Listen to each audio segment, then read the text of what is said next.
Welcome to the 20th season of the NitWits, a weekly roundtable discussion on the Penn State Nittany Lions. Our panel includes Neil Rudell of the Altoona Mirror and Mark Brennan of FightOnState.com. Between them, they've covered Penn State football for 70 years. The NitWits are hosted by WTAJ Sports Director Alex Colley, and each week we welcome a former Nittany Lion as our special guest analyst. The NitWits are brought to you by Irwin Financial, Raymond James, an independent firm, and a firm foundation for your financial future. By Coldwell Banker, no one will work harder to sell your home. By Courtesy Motor Sales of Altoona, where courtesy means a great deal. By the Allegro, where fine cuisine is a way of life. By Health South, your rehab choice. Health South Altoona, ask for us by name. By Monarch Cleaners, for all your dry cleaning, uniform, and mat rentals.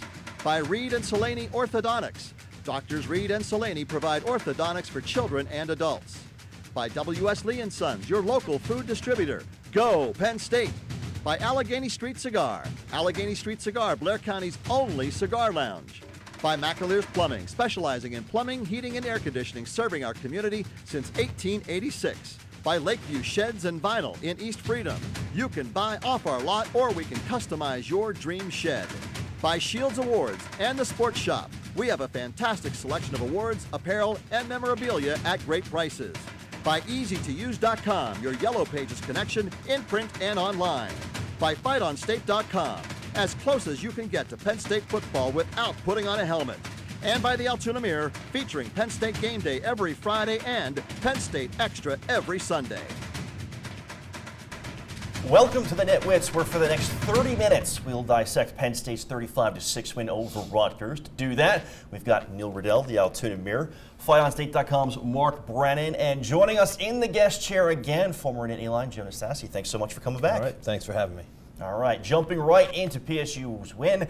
Miles Sanders started off the game with some nice runs, but after that, we kind of saw what we've seen for a while, defenders waiting for Saquon Barkley in the backfield. At this point, from everything you've seen, have you just given up on seeing a normal running game from Penn State? Yeah, I don't think these are they're having issues. This is just who they are. And I'm wondering whether they ought to maybe move away from the idea that they have to run the ball more consistently and spread things out and play in that scramble mentality that was so successful for them last year. I just think you got a square peg, round hole situation, and it's not working. Well, Rutgers ranked 13 of 14 in the Big Ten in rush defense, so I thought Penn State would be able to run the ball a little bit better. The good news is that neither Nebraska nor Maryland are very good at rush defense. So I would disagree with you a little bit, Neil, surprisingly, shockingly. I think you still commit to the run to try to get that going moving into the bowl game and maybe next season to give these offensive linemen some confidence. Clearly something isn't clicking here. We argued last week about being young and not being young. At this point, it doesn't really matter. These guys just have to toughen up and get the job done. And I do think that if you go completely away from it, maybe that's showing a lack of confidence. So, the next couple games, they're not great rush defenses. Keep trying to run the ball. I would. Yeah, to be a championship football team, there's no question about it. You got to run the ball and stop the run. And you look at it, it's something you don't abandon. I mean, we can't abandon it. It's just, I think that with all the moving parts up front, I think that's where we're getting hurt. And they're in there in the war room every day, pounding away, trying to figure out ways to get it done. Staff-wise, the players. But I know we've moved some guys around, and those injuries have really hurt us. But there, you have to, if you're going to be a team that's going to continue to be good, you're going to have to run the football and run it consistently. I guess I just meant using the pass to set up the run. I don't mean don't run the ball at all, but hey, I just wonder about the scheme too. The other teams have they've won the battle of the X's and O's, and it's been surprising because Joe Moorhead has been wildly successful as an offensive coordinator here, and he had a great run at Fordham. But I think people have jumped on Barkley. He's in a standing position and being asked to, and I really wonder, I think the line is better than the scheme. I don't think the line is this bad. They had a lot of success with most of these guys last year. Well, this is almost like let's talk about winning is the best deodorant. I mean, if he comes out next week and we have a big game and the scheme looks really good again and we do what we're supposed to do, I think we'll be talking about it a little differently. But I agree, the other side of the ball, those guys are getting paid a lot of money too on the coaching staff to counter what we're doing. So it's part of the chess match, and we're like 2 plays away from being undefeated right now and really have a full head of steam. So it's close, and we're getting there, I believe. But Joe, you're also 1 play away from 3 losses. I mean, that's the other way that you have to look at it. Sure. The one thing I would say is, who would have thought losing Ryan Bates would have made this big of a difference? I mean, he's clearly their best offensive lineman. And to what you were saying, Joe, that created sort of a domino effect where they had to move people around. I still wonder, I mean, I saw Brendan Mann play tackle and play well, last year. I still wonder, I guess, these guys are smarter than I am when it comes to football, and I'm sure they have some sort of long-term vision. I think Will Fries is going to be fine. Eventually he's a redshirt freshman, but who would have thought that losing that one guy would have that sort of effect on the entire offense? Not to get too ahead of ourselves, but next week is senior day for all the seniors. Fans expecting that to be the last bash for them. Could also be the last game that we see Saquon Barkley play in Beaver Stadium. Should fans really be bracing for this at this point? And what are you going to remember most about Barkley's tenure here as a Nittany Lion? Well, I would think that this would be his last home game. He's handled this with great class, and I would remember him as really one of the greatest running backs. So unique a skill set, and also a tremendous leader for them, because it has to be frustrating for him, and he's handled that, I think, very well. Neil, you never see it. I mean, in the tunnel after the game, I had a video of him in McSorley laughing, and it was genuine. It was, when you get back in that tunnel, that's where the emotions are usually real. And you talk to him after the game. Obviously, barring something crazy, this will be his last game at Beaver Stadium. It would make absolutely no sense. When you talk about the money that's involved, it just wouldn't make any sense. And he, as you said, what a great ambassador, what a great representative, and what a great young guy. I mean, he's just been a blast to cover, and he's going to be a guy who, when he gets to the league, we have to be objective now. I'm going to be such a huge fan, just like I am, even with Sean Lee, even though he's with the hated Cowboys and a lot of the players that you see, you really pull for these guys once they get to the league. Yeah, he's a really easy guy to root for. I mean, just class all the way through, and I agree with you. He's going to be leaving this year. I think it makes a lot of sense for him financially, obviously, but he does. He just handles it well, and he's been such a great representative of Penn State University, and that's the kind of guy you want out there doing that thing. So it'll be a sad day to see him leave, but at the same time, we'd be glad to see him move on and succeed as he goes through the NFL. And these guys that do leave early don't really get that senior day curtain call. So maybe I'm sure they'll introduce him at the blue-white game. He doesn't need any curtain call because he did cheer for him like crazy before every single game, and I think he understands where Penn State fans' hearts are. Sure. Yeah, and he could be a guy that they've had a number of very high round running backs who have not panned out in the NFL. So I think he will. Yeah. All right, we're going to take our first time out, but when we return, Penn State's start was a little reminiscent of last season's team. We're nitpicking when the NitWits returns. The NitWits are brought to you by Irwin Financial, Raymond James, an independent firm, and a firm foundation for your financial future. By Coldwell Banker, no one will work harder to sell your home. By Courtesy Motor Sales of Altoona, where courtesy means a great deal. By the Allegro, where fine cuisine is a way of life. By Health South, your rehab choice. Health South Altoona, ask for us by name. We now return to the NitWits. A roundtable discussion of Penn State football. Welcome back. Coach James Franklin said after the game, the start of Saturday's game was a little reminiscent of the 2016 season. So with the struggles we've seen over the past few weeks, should we have seen this coming at some point?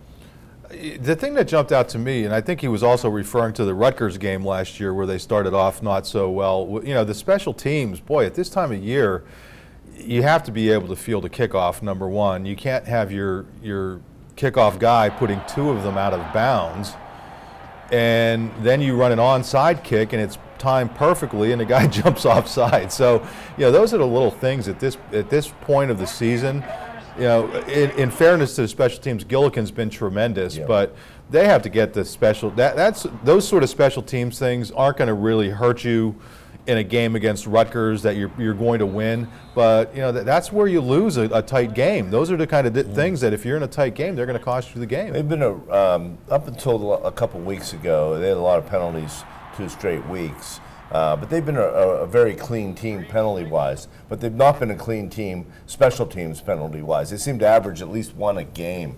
So yeah, I would agree with that. I was also surprised.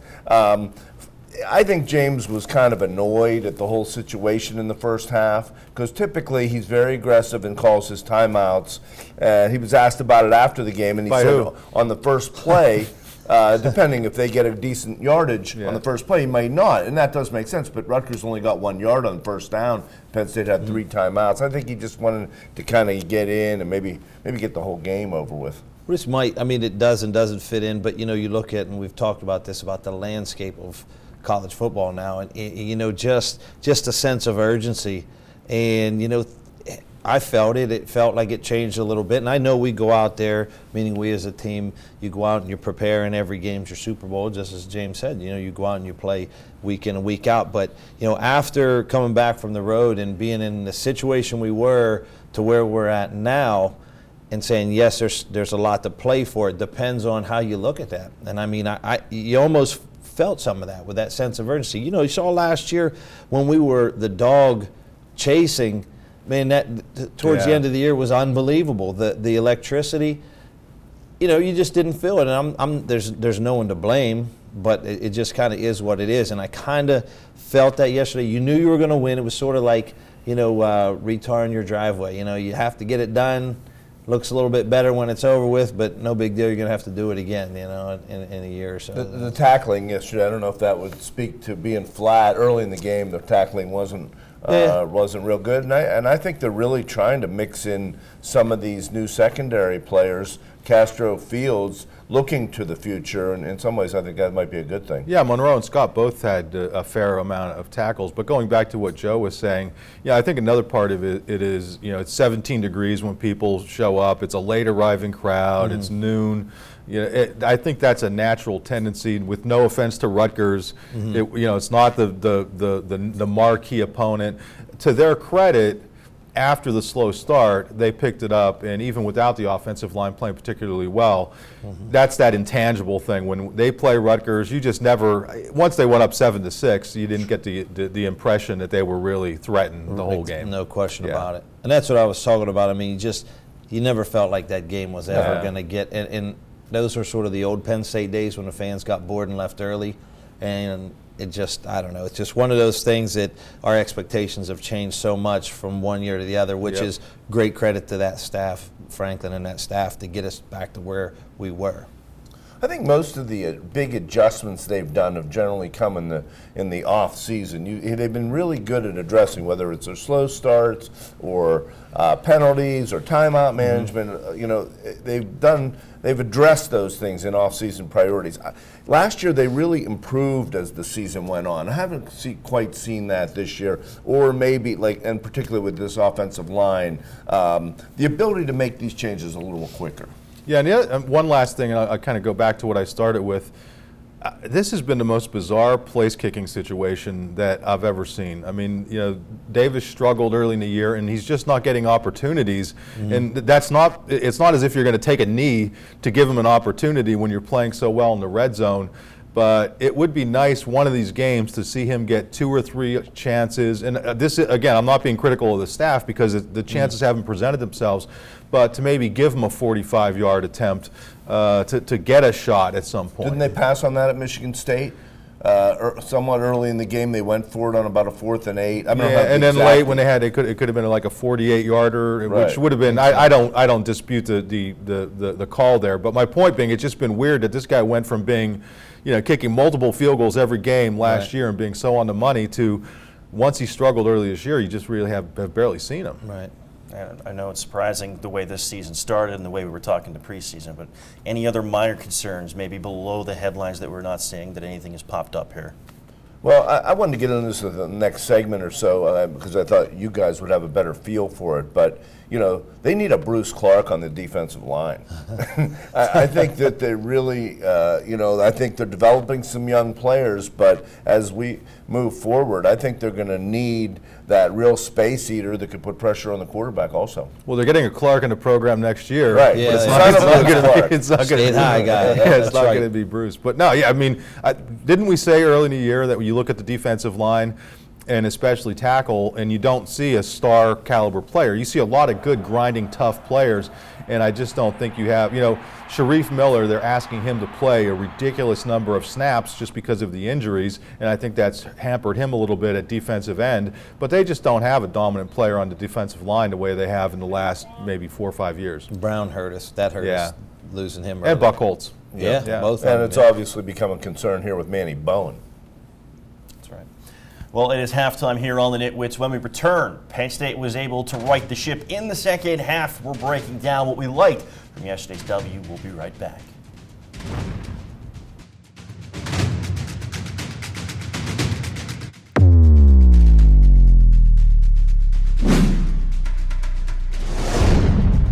The Nitwits are brought to you by Monarch Cleaners for all your dry cleaning, uniform, and mat rentals. By Reed and Solaney Orthodontics. Doctors Reed and Solaney provide orthodontics for children and adults. By W.S. Lee & Sons, your local food distributor. Go Penn State. By Allegheny Street Cigar. Allegheny Street Cigar, Blair County's only cigar lounge. By McAleer's Plumbing, specializing in plumbing, heating, and air conditioning, serving our community since 1886.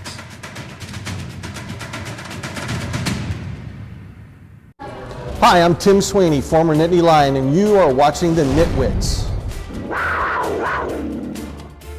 Welcome back to the Nitwits. We've talked the bad and the ugly. Now we're turning our attention to the positives from Penn State's win over the Scarlet Knights. So what were the key points from Saturday? Well, you know, from my perspective, you know, winning those games like that, yeah, we do 35 to 6. You know, sort of just took care of business. I think, you know, defensively, not giving up any touchdowns. I mean, you know, you take those little things that, again, I keep going back to the fact that it doesn't feel like you have that same sense of urgency. 2 years ago or whatever, when we're playing Rutgers, it's like, again, the fans, everybody's looking at it like a Super Bowl. We're here, I think, you know, us just going in, taking care of business, and that comes with the territory. I mean, these guys got us built to a certain point, and now we have to go out here and perform in order for, you know, to get into a title race, in order for people to be excited, which is, you know, there's pluses and minuses. But, you know, I look at it as a good thing, taking care of the business that we're supposed to take care of. Well, I was highly disappointed Rutgers didn't kick a field goal on that last possession because I think it might have impacted the Nitwit of the Week standings. You know who I really liked was Juwan Johnson. You know, here's a guy who we've seen a lot of. He really stepped up, excuse me, and made some key, you know, as it were, key plays for them. You know, mid-range passing game, third down, you know, become a bit of a target for Trace McSorley. So I really liked what I saw, and also the way McSorley kind of spread the ball around a little bit to different receivers. I'm going to go outside the box a little bit. On Military Appreciation Day, Veterans Day, I like the fact that Penn State had a flag decal on the helmet. I think it's the first flag decal since 9/11, and I would like to see it continue, whether it was Sandy, James, a combination of them. Penn State's one of the only places that doesn't wear the flag on the helmet, and I liked it. I'd like to see it continue. Good call. Yeah, well, I mean, I don't think anybody's going to argue. Are you looking for an argument over the flag? Well, that would be something, you know. Is there anything about the game that you like? So much. Is there anything about the game you like? Challenge your patriotism. Is there anything about the game, or was the game? They won. I'm the co-nitwit of the week. We'll get to that a little bit later. Oh, you are? He's trying to save time apparently. for that. You almost went out on the field and choked Chris Ash to. You know what? I was impressed with Rutgers. I want to give them a little shout out. They managed the game. I think you can see some progress there. You know, the game was very quick because they can't throw. They need a quarterback. They used to have some really good quarterbacks back in the day with Hochberg and Ernie and some of the guys. Rutgers is a place that can develop quarterbacks because you usually need that. But I was impressed with them. Well, back to what with the emblem. That's Joe wouldn't let us in the Rose Bowl. They wanted to put the roses on jerseys, and Joe said no way, no patch. Didn't want it, so that's probably where that comes from. I mean, Well, he it didn't want goes anything. back multiple tenures for sure. Yeah. Until money got involved, and then they started slapping every logo on that they possibly could. Right. All right, well, we're going to take our final timeout, but when we return, Penn State goes from the Scarlet to taking on the Reds. Nebraska comes to Happy Valley for the stripe out on Saturday. It is prediction time. We'll be right back.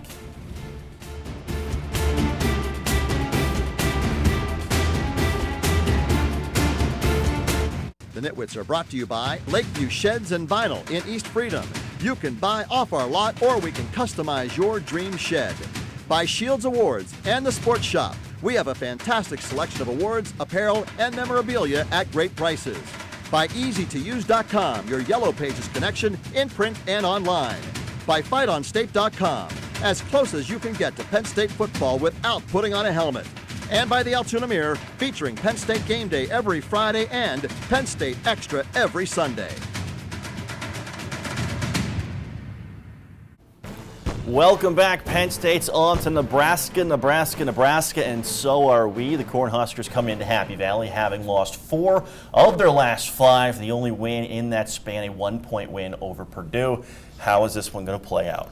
Well, Nebraska's got a lot of problems. They were really lit up by Minnesota last week, and it looks like they're going to be heading for a coaching change. They fired their AD partway through the season, in part because he hired Mike Riley from Oregon State. Doesn't seem like it's working out. Senior day, Penn State has historically played with a lot of emotion.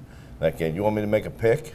Yeah, you're make your making pick. Let's go. Alex, you're making the pick first because you violated the rules of the He wrote it down. I wrote it down this Geneva week. Convention. Band-Aid? So we're going. It's a little post-it now. 38-9. 33-17. I'm taking the Nittany Lions over Nebraska. Alex, I picked 38-9 last week, and Brennan says 38-9. Where'd you get that? And then Alex duplicated it. 38-9. I think people realize that now. Yeah, okay. I'm going to go, I think there's a lot of frustration right now. Penn State's ready to unleash it.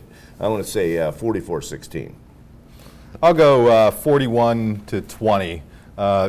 This Nebraska team, you really have to wonder, joining the Big Ten, they've really, I don't want to say they've really struggled overall, but it's just a difficult fit for them. Mm-hmm. I mean, they used to really recruit extremely well down in Texas, and I think getting out of the Big 12 has hurt them.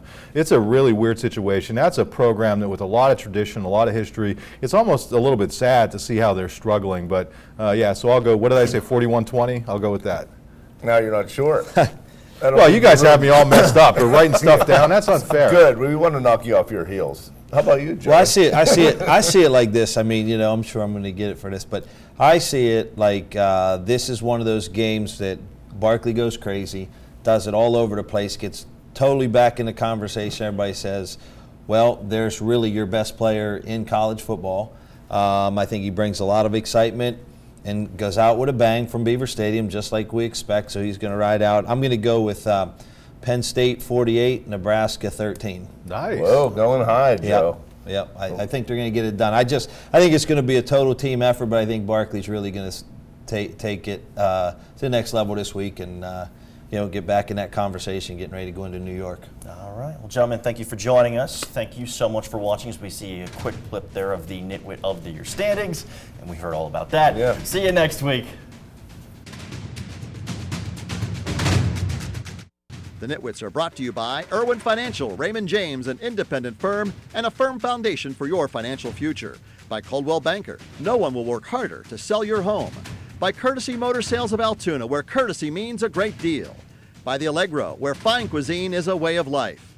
By Health South, your rehab choice. Health South Altoona, ask for us by name. By Monarch Cleaners, for all your dry cleaning, uniform, and mat rentals. By Reed and Solani Orthodontics. Doctors Reed and Solani provide orthodontics for children and adults. By W.S. Lee & Sons, your local food distributor. Go Penn State! By Allegheny Street Cigar. Allegheny Street Cigar, Blair County's only cigar lounge. By McAleer's Plumbing, specializing in plumbing, heating, and air conditioning, serving our community since 1886. By Lakeview Sheds and Vinyl in East Freedom. You can buy off our lot or we can customize your dream shed. By Shields Awards and the Sports Shop. We have a fantastic selection of awards, apparel, and memorabilia at great prices. By EasyToUse.com, your Yellow Pages connection in print and online. By FightOnState.com, as close as you can get to Penn State football without putting on a helmet. and by the Altoona Mirror, featuring Penn State Game Day every Friday and Penn State Extra every Sunday. Thanks for watching, and we'll see you next week.